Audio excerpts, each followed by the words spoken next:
Hi. Hi, welcome to NAWAFL, Florida. Our workshop series are usually once a month.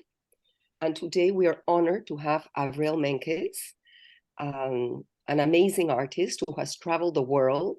And she uses these photographs that she takes around the world. And she sometimes creates assemblages, adds calligraphy, uses techniques such as oils and acrylics. And her work is impressionist and abstract, and I would say very colorful and happy for the most part. And she studied she obtained a Bachelor of Fine Art from the Hartford Art School of the University of Hartford on a 4 full-year scholarship. In addition, a Master of Art in Painting. She studied post-grad at the Santa Réparate International School of Art in Florence, Italy.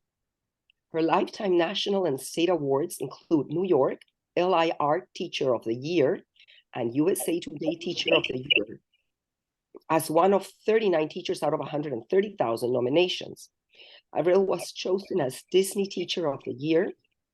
Highlights of her life also include a week with Robert Rauschenberg at the Lab School in Washington, D.C., and a Fulbright Scholarship presented jointly by the United States and Japanese governments. The murals she created during her Fulbright are on display at the Presidential Library in Washington, D.C., and the Japanese Embassy in New York City. So we are delighted to have such an accomplished artist with us today. And thank you all for tuning in. And with you, Avrel. Thank you very much, Annabelle, for that beautiful introduction. I appreciate it. So next. Give me a second. Hi, let me bring it up. Hang on. And I'm gonna make you guys a little smaller. There it is. And I apologize. Give me a second. And all right. Sorry. There we go. And give me a second. Bring it all up. I apologize here. It'll get there. Okay. So as Annabelle said, many of my paintings, what I'm about to show you today, are based on my travel experiences to over 80 countries to which I've been. Next, please. Just quickly, I attribute my versatility, I think, to my teaching career, my versatility in painting now to my teaching career, because I had to use so many different mediums and teach so many different disciplines in art that I think it just carries over to my art now that I'm retired. The picture that you see is the mural that I facilitated and did with my my students in Japan. We present, as Annabelle mentioned, we presented it to the embassy in New York, the Japanese embassy. And one morning I walked in and my principal said, "Guess who called?" The White House, and they would like the original for the President's Library. So off it went. Also, another highlight, as Annabelle mentioned, is my time with Robert Rauschenberg at the Lab School. We even had a day with James Rosenquist, and the posters you see, I should say the prints, signed by both, are hanging in my studio today. Next. So we arrived in Hawaii, and every tour that the ship sponsored was canceled. But my tour guide said, "No, don't worry, you'll be safe." And off we went. And the photo you see of my husband and me is minutes before the Kilauea. It's Kilauea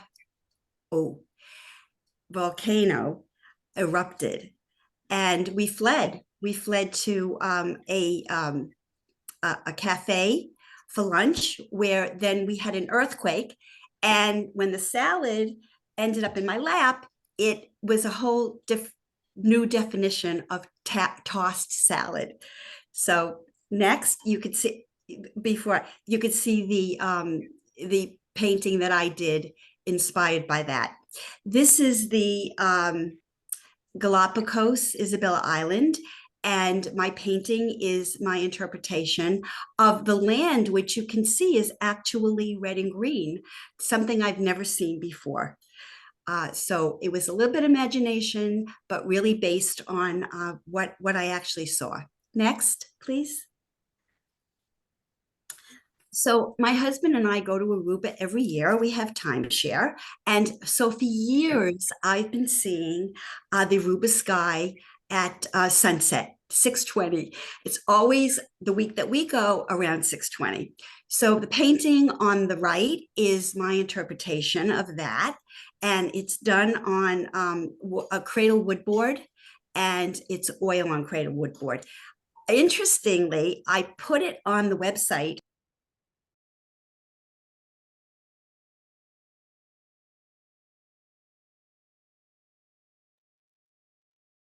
Avrel, you're muted. Wait, you're muted.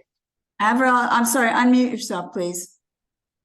Click the unmute button on the left, bottom left, please. Yeah, I was getting some background noise. I just moved somebody Okay. back at you on Thank accident. I Is it good? apologize. Is it okay now? You're fine, thank All you. right. Sorry. So you heard me say that this is my interpretation of what I've been seeing for years as the sunset in Aruba. We go every year, and it occurs at 6:20.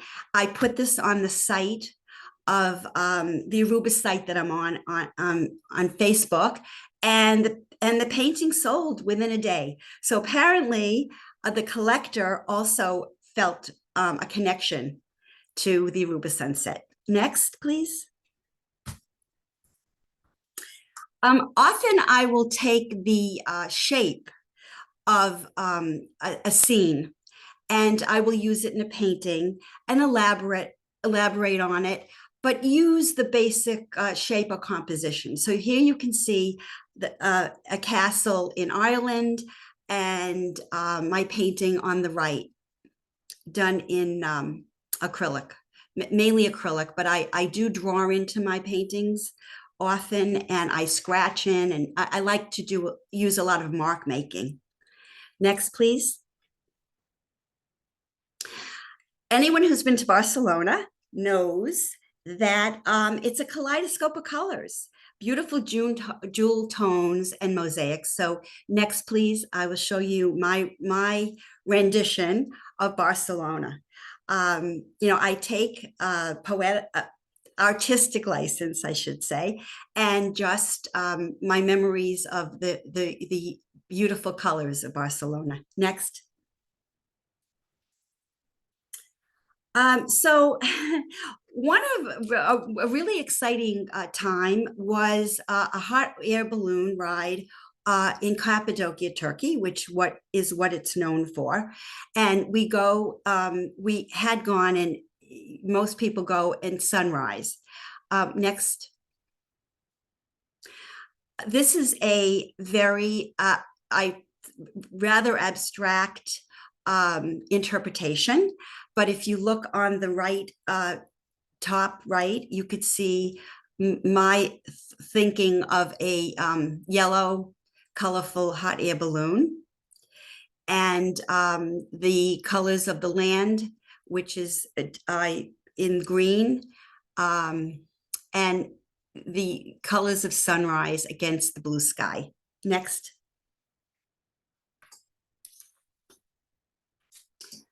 Anyone who's been on,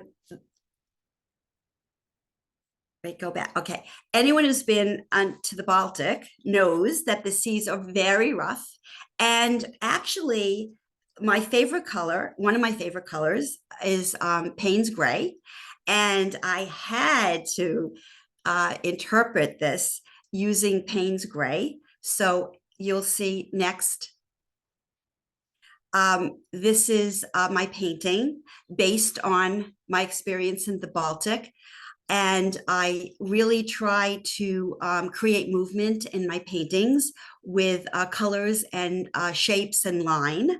This is done on wood cradle board, and I use the sides of the board to actually write with a brush the famous poem by Ralph Waldo Emerson. It's written on all four sides. I used a brush because I wanted the ebb and the flow of my calligraphy of the sea. I wanted to reflect in my calligraphy. Thank you. Next. So one of my favorite experiences actually was renting an apartment in Italy, in Florence, Italy, for the month of, excuse me, the month of August. And I did that for about 3 or 4 years and with another group of artists. And we went out to the countryside to paint in and around Florence. This is Settignano. It's Michelangelo's birthplace. I set up my easel right at the foot of the street in which he was born. And I felt that in this particular case, I wanted to do a more realistic rendering. I actually added, you could see on the bottom, a little patterning. I think that was to ground the painting and to give it a little more balance. Next, please. The view over Florence from the point of Michelangelo. And my translation is next, please. So this is oil done on canvas, but rather small for me, 12 inches by 24 inches. But it's my interpretation, more in a impressionistic way. Next. I threw this in here because it's so current, and I think it applies to current events. These are the Atlas Mountains, where we had the terrible earthquake, just to show you that why there was so much devastation. Because the little village, you could see how at the foot of the mountain, and on the left photograph, you can see the houses, and they were really made of, brick, and probably the material of the same mountains are made out of. I just thought that would be, appropriate. Okay, next, please. So I'm about to show you a series of 4 collages.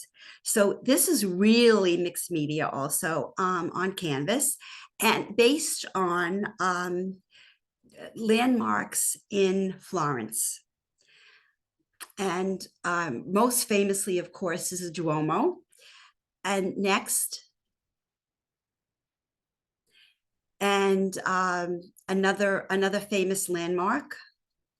And this is done in more specifically charcoal drawing, newspaper, and a little print making that I had done added to the canvas. Next. Same, just a different landmark. Next, please. Again, my 4th in the series. Interestingly, 3 of the 4 have been sold to a collector in Canada who just really related to the landmarks and loved Florence, and we wanted to have, I don't know why 3 out of 4. I think that's the space that she had in her home, could only fit 3. But moving on, please, next. Okay, I had to add this for a couple of reasons. First of all, these 2 photographs were selected for the Boca Museum of Art, the Boca Raton Museum of Art. And the photography was an international photography show. In March of 2020, we head out unknowingly, thinking everything was going to be fine, which it ended up not being fine. We went on a cruise from Dubai to South Africa. And on March 5th, we docked in Oman. And I asked my tour guide, please don't take me to tourist places. I'd really like to see the real village, the real people. And so he did. He took us actually to his village. And there was a man that he knew. And the man and his daughter, who's on the right, invited us into their home. And we had a very interesting day with the translating what the man was explaining about his little village in Oman. That was the last positive experience we had, because the next day the whole world shut down, and we found ourselves on our ship stuck in the middle of the Indian Ocean off the coast of Africa. And it was really terrifying. It lasted 3.5 weeks. We finally got home. When we got to South Africa, the government made a deal with the cruise ship, and we were on our way home. But till we got home, we were afraid of getting COVID from the thousands of people on the ship. We were running out of food. And so what you're about to see is a product of my experiences, which my terrifying travel experience. I have to say that I never unpacked my bags. I ran up to my studio and painted these 2 paintings. Next. I don't think anything you'd hang over your living room couch, but you can see the one on the left is very surrealistic and kind of El Greco looking, if I may say. I call it Corona landscape. It really was my nightmare. I did it without a sketch or anything. I just poured my emotions and my fears into this painting. On the right is maybe it's me, but it was truly a nightmare that I had on the ship.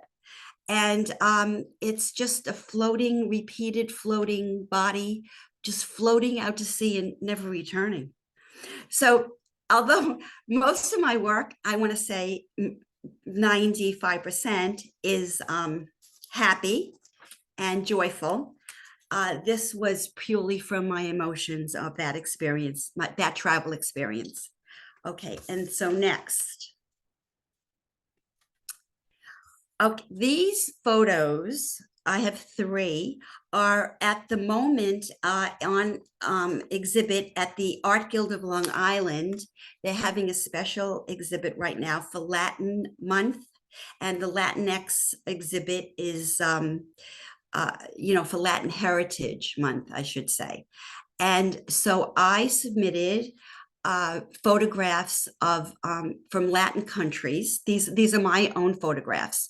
You can see the woman and her babies from Peru. And believe it or not, this was really life, not anybody dressed up or, posing, but I just caught these 2 gentlemen in Ecuador. Next, please. I couldn't resist when I saw these men in Malaga, Spain, their positions and how they were so similar and yet a little bit different. And they were sitting in the square in Malaga, and I just caught them at that moment. Okay, next, please. One of my favorite countries is India. And it was a fabulous adventure. We spent altogether about 6 weeks there. 3 of the weeks was actually in southern India. And I have hundreds of photos from India, but I chose these 2 because if you see the photo on the left, the woman is in front of her house, and she's actually has her pet goats. And if you notice on the sidewalk in front of the house, are drawings that she has done. The custom in southern India is for the woman of the house to come out at dawn and draw symbols to protect her home and for health and happiness. So you see the flowers, and you could even see like a swastika symbol, which really is an ancient symbol for for good. Interesting. I thought that was very interesting. And on the right is a weaver and all the handmade items that we are privileged to have here, or what they sell in India to make a living, are done in their homes and very old-fashioned, and the children help. So I included this photo. Okay, next, please. I have many photographs of children throughout the world, but for this presentation, I chose the country of Laos because it was so compelling. It maybe was one of the poorest countries we've ever been to, and the children were so happy with virtually nothing. I'm actually beginning a painting of the two boys on the right.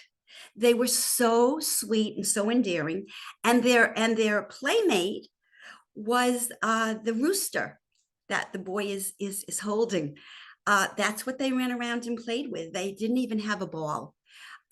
We had been to Mumbai.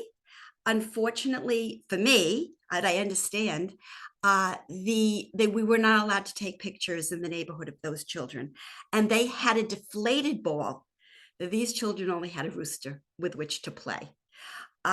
Next, please. This is I just liked the composition, and I liked that you could really see the village life of these children in Laos. So I asked if I could take their picture, and you could see, in America, when you say take a picture, right away they're smiling. I just think this just reflects the life that the people have in Laos. Next, please. I had to throw this in because it maybe was one of the most unusual places we've been in the world, the Arctic Circle. And I just wanted to show that although I don't have a painting of this, but I just thought it was an interesting slides. These are the houses in which they really live. And just a note, this couple that we visited in their home have two children. They have a female, a girl, and she's in law school in Norway. The son is studying to be a herder. So he's going to be learning how to herd. And they had a pet reindeers, and you see reindeers running around like we see dogs. So I just thought it was an interesting culture. Next, please.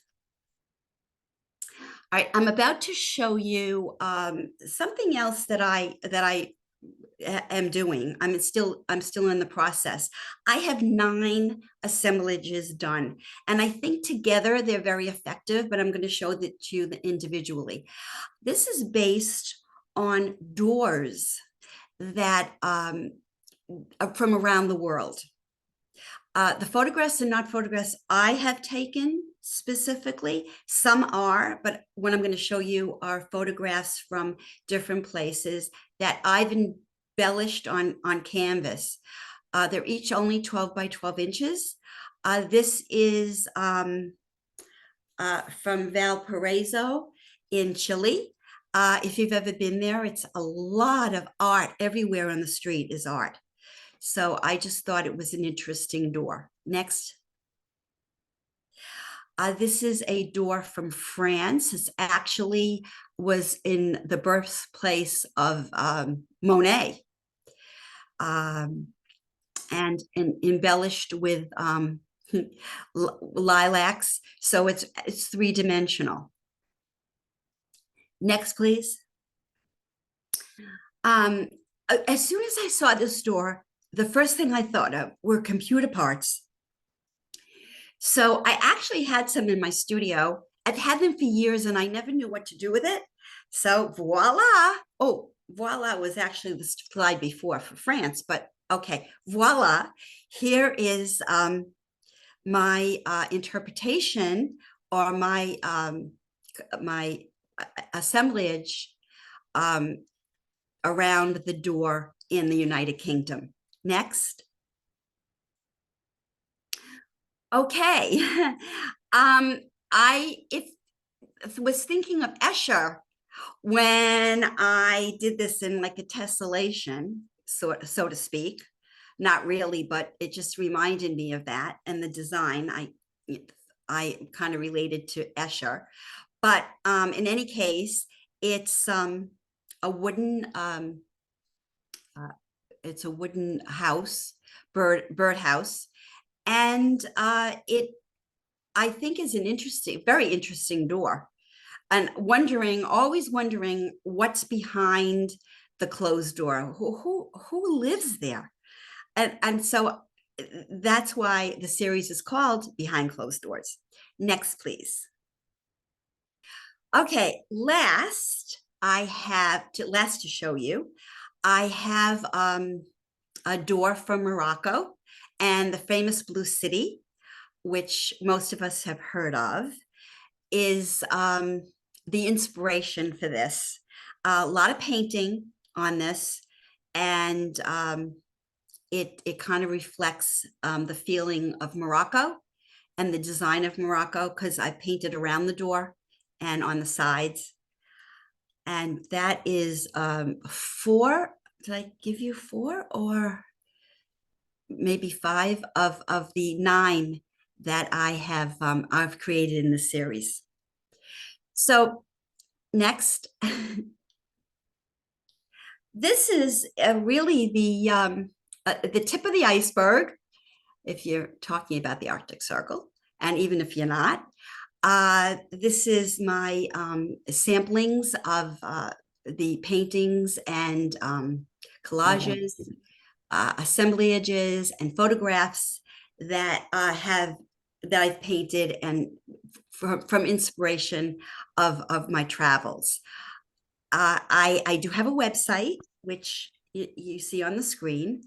My Instagram also, I don't think it's as successful at this point, but I'm building it. And I want to thank you all for watching and taking the trip with me around the world. Thank you. This has been amazing. Yeah, thank We've you. enjoyed it. Beautiful. And I have a question. The photographs you take, are they with a professional camera or are they with an iPhone, cell phone? It's a very good question. I actually have taken all of them with my camera phone. I find I do have, more professional, I guess, equipment, but I find that by the time I set it up sometimes and I get it ready, I miss the moment. So I prefer to use my camera phone. The judge asked me the same question in the Boca Raton museum exhibit. He wanted to know what I used, and I was in an exhibit with really professional photographers, but I think it captured the gentleman and his daughter, the way I remember them. I want to tell you, I think your paintings are amazing. You have so much motion, or you see the flow of the motion. This is one of my favorites. I know I've got control over the screen right now, but I love the fact that you can go flying, you flow into the whole area of the greenery around the whole, edge of the water. And it's just amazing that the motion that you have in your art. I mean, it's lovely. I mean, some of the stuff is just superior. Thank you so much. Thank you. You see it here. I mean, this is obvious. You see it right here. Amazing. I love that piece. Yeah, that's one of my favorite ones. Yeah, Thank you do a beautiful job, and you travel a lot. It's so wonderful. I Thank you. Well, you know, we're not, Great. the last 3 years, we really put more of a halt to traveling because of COVID, but we are about to embark on a cruise, and we've been everywhere except Cyprus. Have never been to Cyprus, and the cruise stops in Cyprus. So that will be our 82nd country. I'm very excited. Roberta, could you go back, please, to the first slide of Hawaii and the yeah. This Because one? yeah, what I wanted to say, which I didn't point out before, is that the size of this painting is very important to like visualize because 72. Yeah.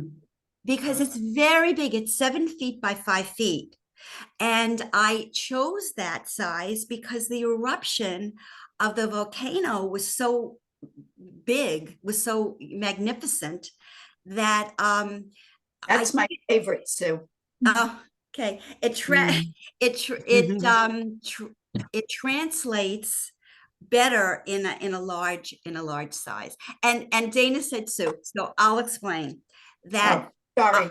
No, it's okay. My name is Avrel Susan Menkes, but and I don't have to go into the story because it's not related to this presentation.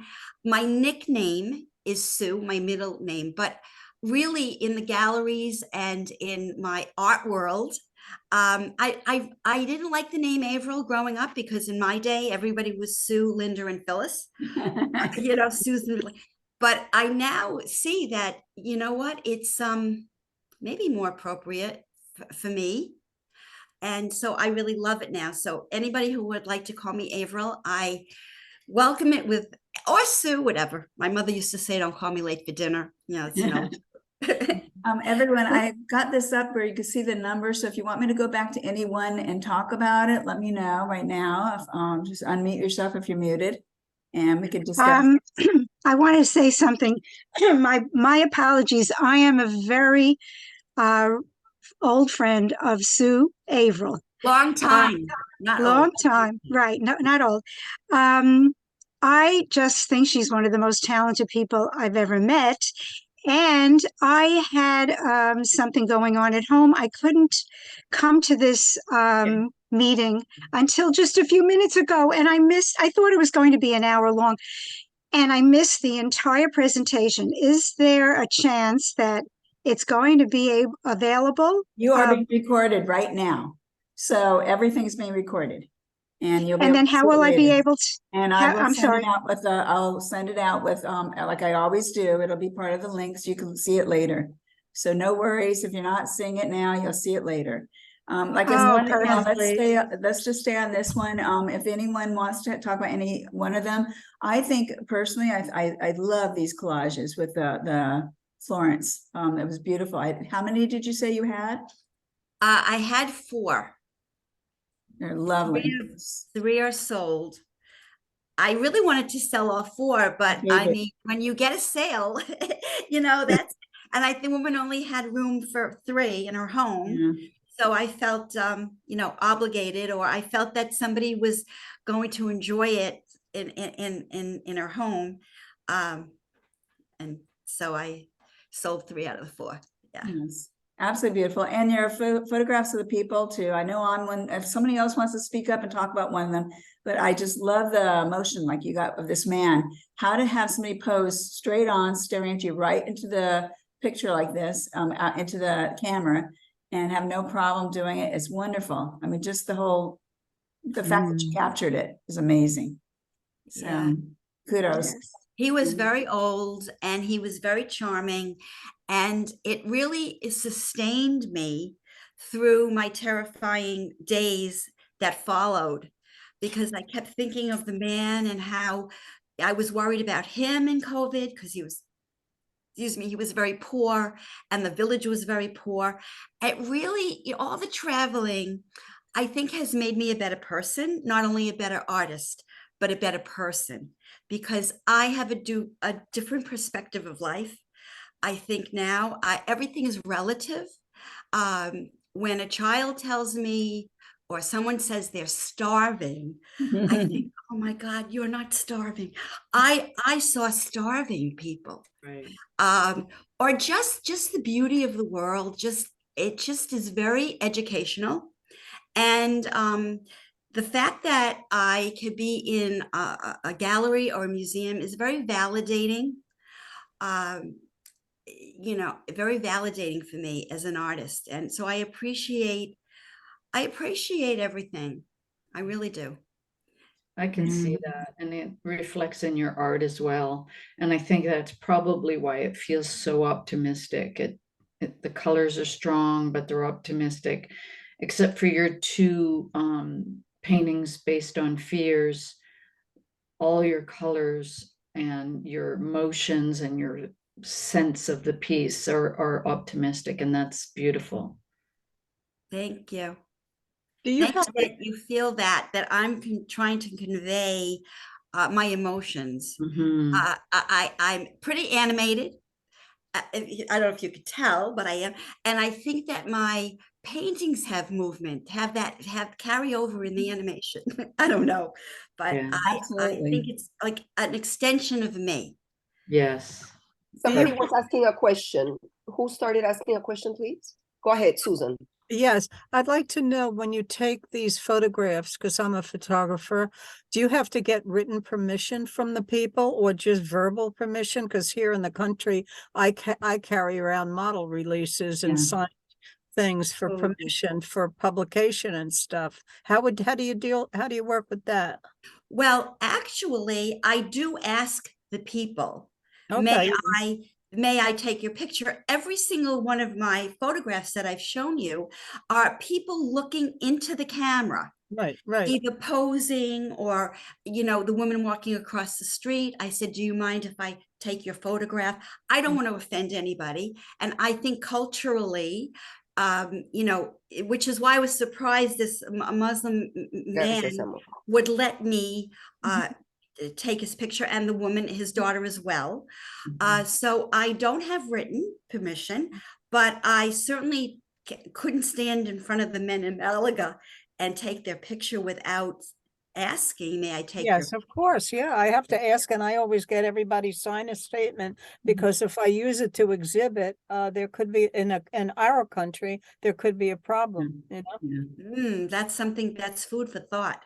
Yeah, that's something to think about. You can do a one-page. It only takes a one-page release. It's really quick, just to have you sign it. Just a one. Yeah, exactly. It's really easy. I can send you a copy of mine if you like. But I'd really appreciate that. Send it to all of us.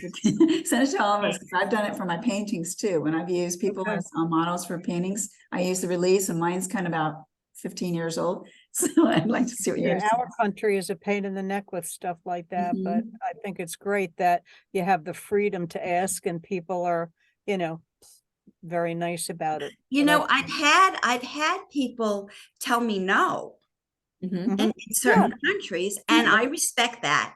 And it would have been a great photograph, but we have to be on the same page, so to speak. Right. If it's a group, there's no problem. If there's a group of people, there's no problem. But when you're singling people out, there could be in this country. So I don't. Interesting. Well, I'll send it out. I'll send it along. Okay. Thank you. Any other questions or any other reviews of any of the paintings or photographs? I just have one thing to add. When Roberta gives us the recordings, I take the recording and send it to Annette, and Annette posts it on our members only page. So all the recordings that Roberta and Annabelle have done over the years are all on our members only page if you ever want to go back and see others. And of course, Avrel, yours will be there eventually.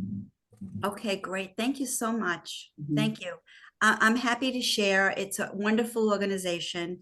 It feels good to have friends who can relate, are artists as well. And thank you. Thank you all for being here. Thank you. Thank you. Thank you, Avril.